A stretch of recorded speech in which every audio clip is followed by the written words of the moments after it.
Selamat pagi teman-teman, hari ini kita akan belajar sikap konsumen.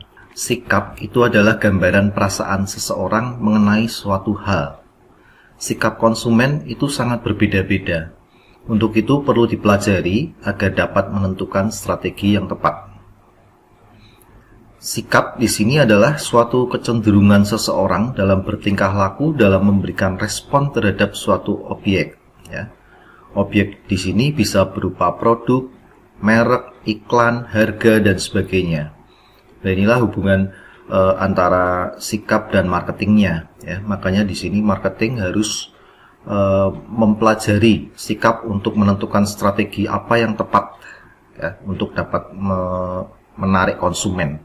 Komponen sikap sekarang Sikap itu dapat dibagi menjadi 3 komponen Yang pertama kognisi atau cognition. Komponen kognitif itu merupakan suatu keyakinan, kepercayaan, pemahaman seseorang mengenai objek atau peristiwa tertentu. Misalnya, orang yakin bahwa dengan bekerja keras itu adalah awal dari suatu kemajuan. Itu keyakinan atau kepercayaan. Jadi kognisi itu adalah pengetahuan dan persepsi yang dimiliki seseorang sebagai akibat dari pengalaman langsung terhadap objek dan informasi yang didapat dari berbagai sumber. Jadi tugas marketing di sini adalah memberikan pengalaman menarik pada konsumen, sehingga konsumen memiliki pengetahuan dan persepsi yang baik terhadap produknya. Misalnya perusahaan penerbangan itu dituntut untuk memberikan rasa aman, rasa nyaman, harga yang kompetitif kepada konsumen, agar konsumen memiliki keyakinan yang positif terhadap perusahaan penerbangan itu. Lalu yang kedua, afeksi atau affection. Komponen afektif ini merupakan perasaan seseorang individu terhadap sesuatu sebagai dampak dari keyakinannya. Perasaan seseorang afektif itu perasaan Jadi misalnya seseorang yakin bahwa orang Indonesia ramah, sehingga ia akan berpandangan positif jika bertemu dengan orang Indonesia. Jadi afeksi itu adalah perasaan atau emosi yang dimiliki seseorang berkaitan dengan aktivitasnya dalam pembelian. Ini hubungannya afektif sama pembelian Jadi perasaan dan emosi yang dimiliki. Perasaan sangat bervariasi, bisa menyenangkan, menyedihkan, mengecewakan, dan lain-lain. Perasaan inilah yang dirasakan konsumen terhadap barang yang dibelinya. Jadi setelah memberi barang itu biasanya konsumen akan mempunyai perasaan yang bervariasi Kalau sesuai senang tapi kalau tidak sesuai sedih seperti itu. Yaitu afeksi. Lalu yang ketiga, konasi atau conation. Konasi di sini adalah tindakan yang cenderung akan diambil seorang berkaitan dengan produk yang ditawarkan perusahaan. Peneliti memberi istilah konasi ini sebagai keinginan untuk membeli. Oke, sekarang model sikap. Banyak peneliti yang melakukan penelitian tentang sikap atau attitude yang dihubungkan dengan perilaku atau behavior. Sehingga muncul berbagai model sikap perilaku, attitude behavior model. Ini Martin Fishbein tahun 67 itu mengumpulkan teori model sikap multi atribut yang menitik beratkan pada keyakinan konsumen terhadap multi produk dan atribut merek. Jadi konsumen akan menyukai objek yang memiliki atribut yang baik. Ini rumus sikap dari Martin Fishbein. Ini ada perhitungannya ini. A0 itu sama dengan ini sigma itu jumlah Jumlah BI dikali EI. Ini keterangannya A0 itu adalah sikap terhadap objek. BI di sini adalah bobot keyakinan konsumen terhadap objek yang memiliki atribut. Sedangkan EI itu adalah evaluasi dari atribut I. Dan N itu adalah total keyakinan konsumen N itu di sini.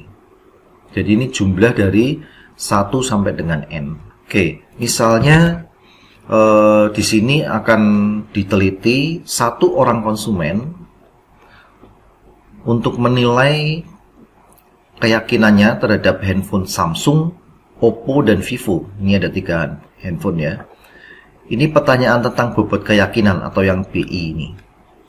Ya, tingkat kesukaan terhadap modelnya. Ini Samsung dia menilai angka 6. Jadi semakin ke kanan itu semakin suka, dan semakin ke kiri semakin tidak suka. Ini ada penilaian 1 sampai 7.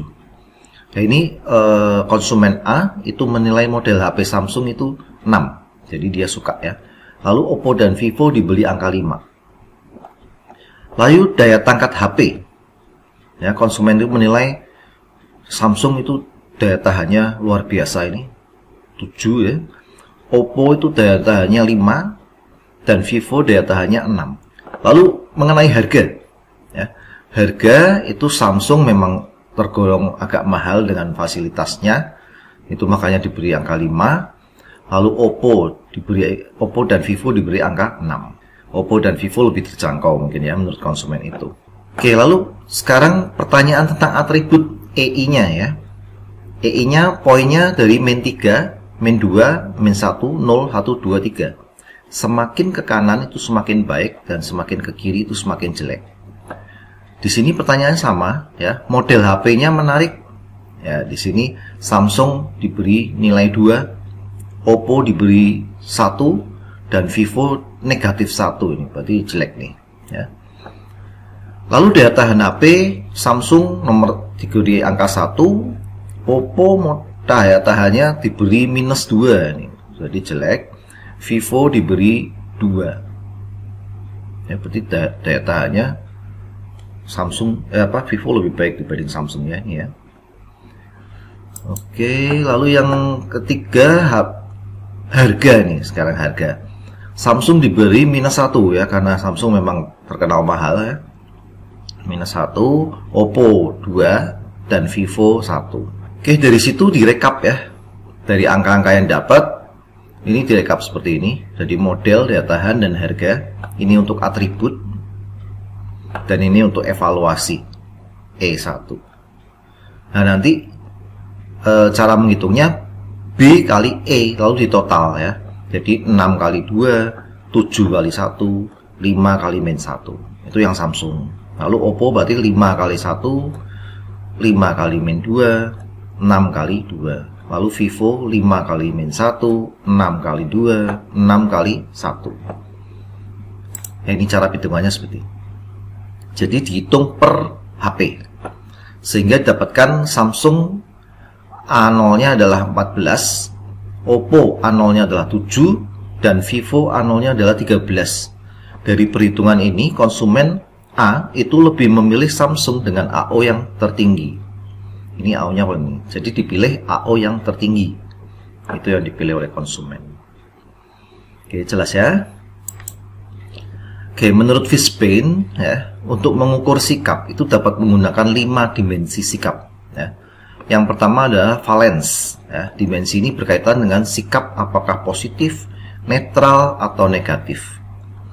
Lalu extremity, intensitas ke arah positif dan negatif atau suka tidak suka ya. Lalu yang ketiga resistensi, tingkat kekuatan sikap untuk tidak berubah.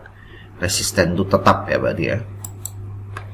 Lalu yang keempat persistensi, dimensi ini berkaitan dengan perubahan sikap secara gradual yang disebabkan oleh waktu. Nah, jadi sikap itu bisa berubah ya. Lalu yang kelima confidence, dimensi ini berkaitan dengan seberapa yakin seseorang akan kebenaran sikapnya. Confident itu keyakinan ya. Jadi seberapa yakin akan kebenaran sikapnya. Oke, materi hari ini cukup sampai di sini. Selamat ketemu di pertemuan selanjutnya. Selamat pagi.